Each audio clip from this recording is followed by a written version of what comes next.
Here is the question, does photographers talk fashion or not? In my opinion, there are two stereotypes when it comes to photographers and fashion. Some photographers couldn't care less about fashion and they prefer to wear only functional stuff and only focus on their photographs, while others are, let's say, fashion divas, more concerned with their personal style and looks rather than their work. You might cringe at either of these stereotypes and that's okay, we're all different with our own interests and priorities. As for me, I find myself somewhere in between. I'm not a fashion diva, but I do believe that our outfits are a form of self-expression and can tell a story about a person. So I do think about what I wear, but I don't obsess over it. Now let me ask you another question. What is the most important piece of wardrobe for you? Is it a jacket, a shirt, a t-shirt or maybe jeans? Let me know in the comments. For me, ever since I was a child, shoes have always grabbed my attention, especially sneakers. Maybe it's because I didn't have many sneakers growing up and was always jealous of my friends who did. Or maybe just because sneakers offer so much details and room for expression. Unlike jeans, for example. People don't typically wear jeans with different color patches all over them, but they do wear sneakers in different colors. So yeah, I've been always a fan of sneakers and something strange happened to me at the end of this winter. I ended up buying 3 different pairs of sneakers, which has never happened to me before as I'm usually cautious about my spendings. But in my defense, all 3 pairs are different and serve different purposes, and all of them I bought with good deals. So if you are interested, I might do reviews on the other pairs too. Today I want to talk about my Adidas Retropy E5 sneakers, which I bought with long walks in mind for street photography especially. These sneakers have Boost technology and I thought they would also be perfect for my trip to Netherlands, where I walked on average 20,000 steps each day. So after wearing them throughout the week during the trip, I have some insights to share with you. So sit tight and let's find out if the Adidas Retropy E5 sneakers are good for long walks with that Boost technology or not. By the way, making this video about sneakers is an experiment for me, so let me know at the end of the video if you'd like to see more content like this or not. Now let's dive into my review. The Retropy line from Adidas is based on old designs from their archives but with modern technology blended in. I love this concept as retro looks are trendy right now and combining them with modern tech sounds like a great idea. Currently the Retropy line has a few models and this time I got myself E5 model. Let's start with the design. I appreciate it when sneaker companies come up with new designs, but sometimes they can't avoid copying other brands. What I hate about copying is when companies blindly copy each other, like many brands nowadays have a model that is direct copy of New Balance iconic style, for example. I do appreciate copying when it's done like an artist, taking an idea and making it your own by changing it. I can't be 100% sure and it's only my opinion, but the silhouette of this Adidas E5 model reminds me of Nike Cortez sneakers. If you didn't know, Cortez were one of the first sneakers that Nike has ever made. So for me it was nice to finally get this type of silhouette sneakers. However, in this case it's not a direct copy. It's a similar silhouette but with completely different details and technologies. So I can't say that Adidas just stole the design from Nike like they did with New Balance, and I think that deserves a like. In terms of design, I like this shoe. It looks interesting and my pair is made out of suede and nylon upper. The suede is of good quality as you can see how it overflows and shows different shades. The nylon parts are breathable, not much but breathable. For spring it would be enough, but in the summer that breathability won't be enough as nylon on this sneaker are too dense. I also like the angular cutouts in the front nylon as they are not very common in other models. The eyelets also look interesting as the upper portion of the eyelets are made of plastic, adding a nice detail to the shoe. On Adidas website there is few different colorways of Retropy E5, even some special editions. I got sneakers in green colorway with cream color stripes and midsole. In my opinion it's nice colorway for springtime. Because it doesn't pop that much, the colors are more on the calm side, which is what we need after winter.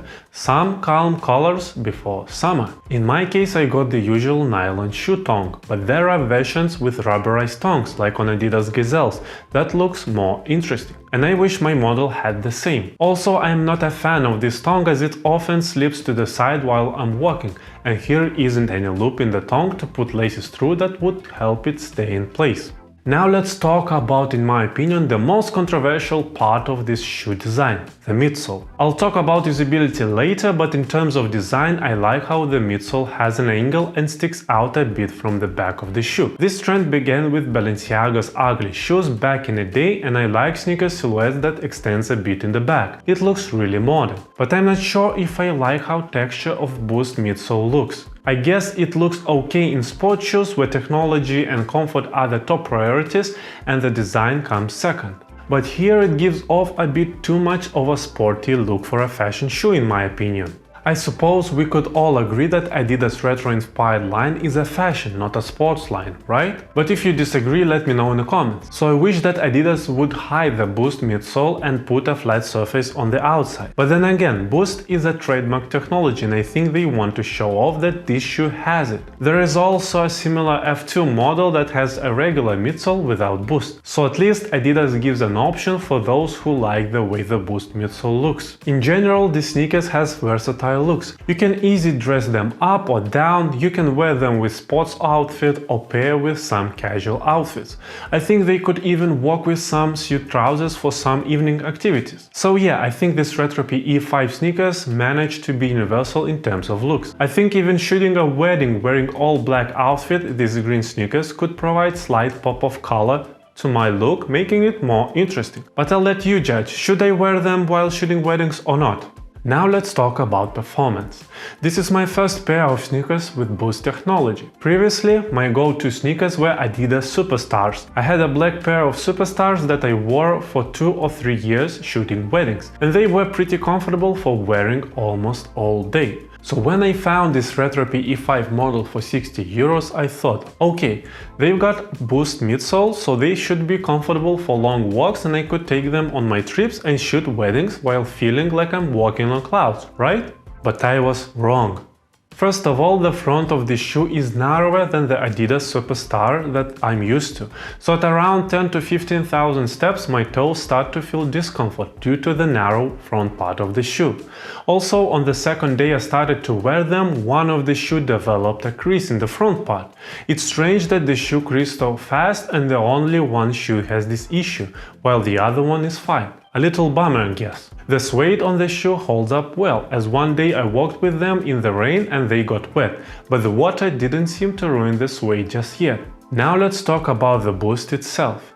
As I mentioned, I thought that throughout my trip I would feel like I'm walking on clouds and my feet wouldn't be tired at all. But it turns out that walking on clouds can be hard.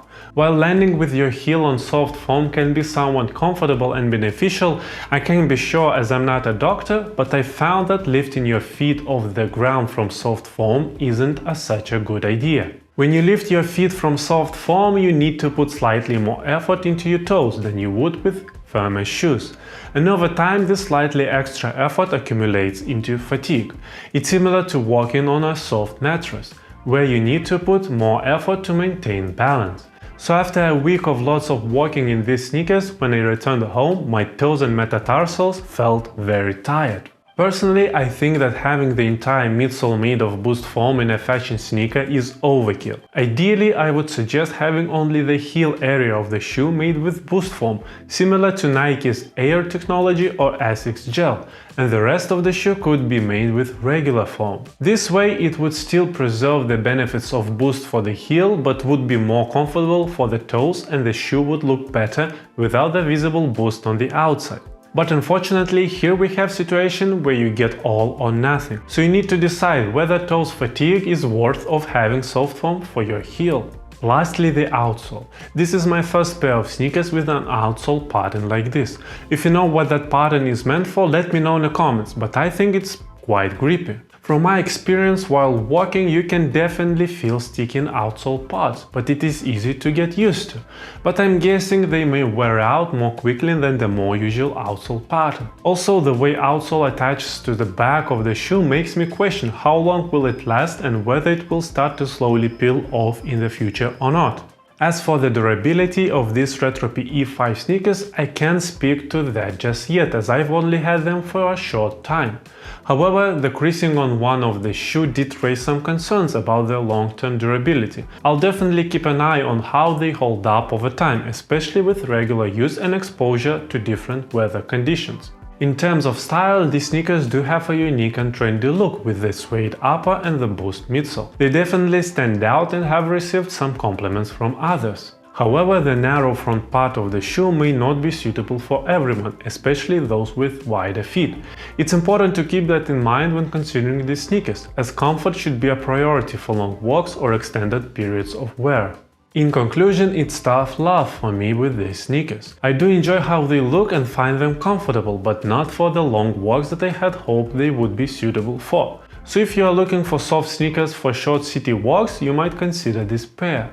However, for long walks, my advice would be to avoid shoes with a boost midsole and maybe take a look at Adidas Retropy E5 model, which has an EVA midsole instead of boost. Official price for this Retropy E5 sneakers is $135, and in fact, out of all Retropy models, E5 is the most expensive. So for this price, I think I would avoid them. But if you can find them with good deal like I did, then you could consider getting them. Now, share with me in the comments your all-time favorite sneakers and your go-to shoes for long walks. I'm curious to know what people are wearing. If you enjoyed this video, leave a like and subscribe for more videos. And in general, let me know, would you like to see a review on my other sneakers or not? But for now, thank you for your time and have a nice day. Bye!